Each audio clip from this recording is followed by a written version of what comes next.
Muslims say that the Comforter, mentioned in the Bible, who was to come when Jesus left, and who will teach us all things, is Muhammad.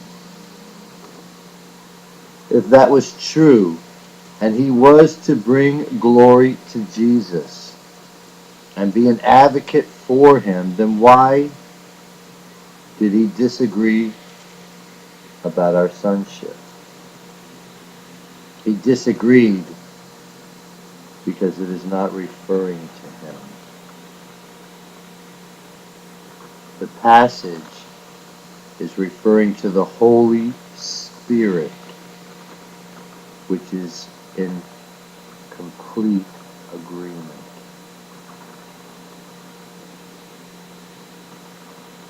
You would think that any book filled with praise and worship from God would be an all right book.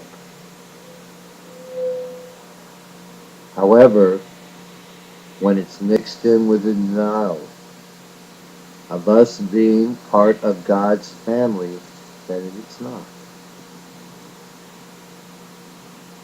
I could easily write a book that praises God.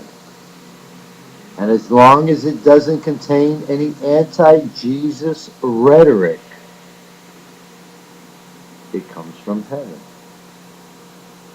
But if it did, then it would mean it came from hell.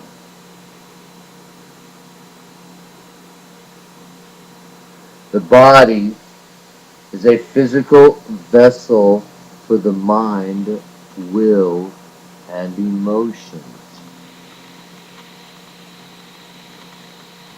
The soul is the spiritual vessel for the spirit.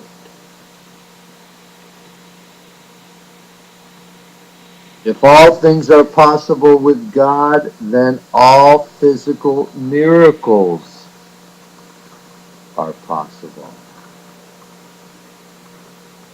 The reason I don't believe in physical miracles is not that I don't believe God can do them, but does he do them?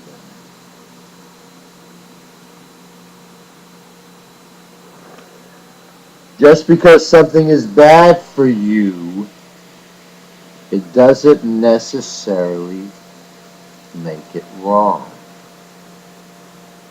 It may be bad for you to smoke and drink, but it's not wrong to do so because it doesn't have anything to do with whether you are a sinner or not.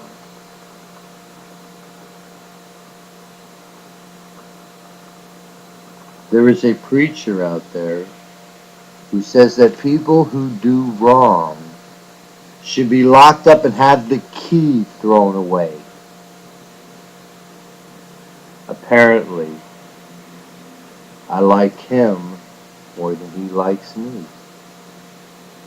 Because I'm one of those who has done wrong. I'll forgive him of his wrong, thinking if he'll forgive me of my wrongdoing. If God really intended for us to have free will, then he would have said, do not eat from the tree of the knowledge of good and evil unless we want to.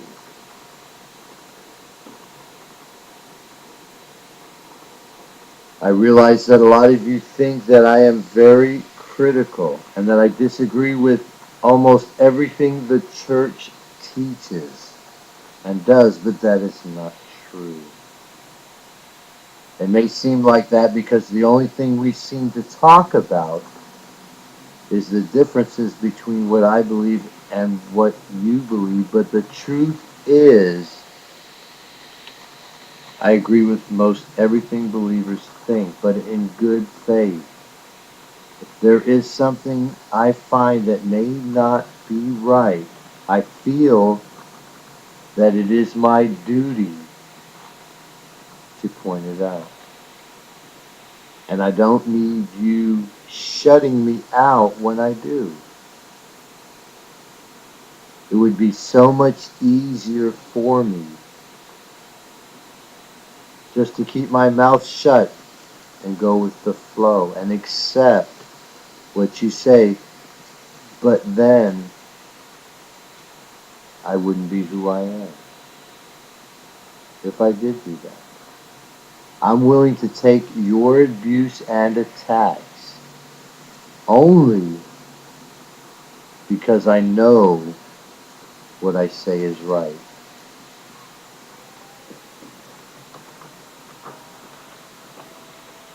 You become one with God when you become one of His children. The Bible is the scroll with 7 seals. It contains the perfect message to heal mankind. No one but Jesus has been able to see it, and that is why I think I am Him, because I see it too. God has revealed to me so I can build His kingdom and prove that I am who I say I am. Mary was told by the angel Gabriel at least 2 years before Jesus was born that she would be His mother. She said, "How can that be, since she had not yet known a man?" Because at the time, she was still a virgin.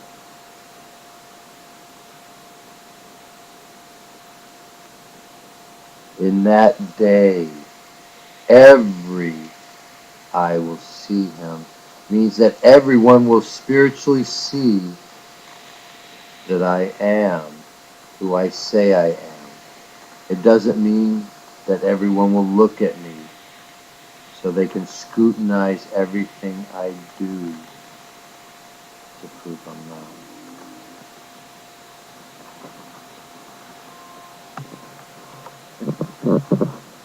I don't advocate that we should offer students a choice between parochial schools and secular schools. I advocate that we should completely do away with secular schools.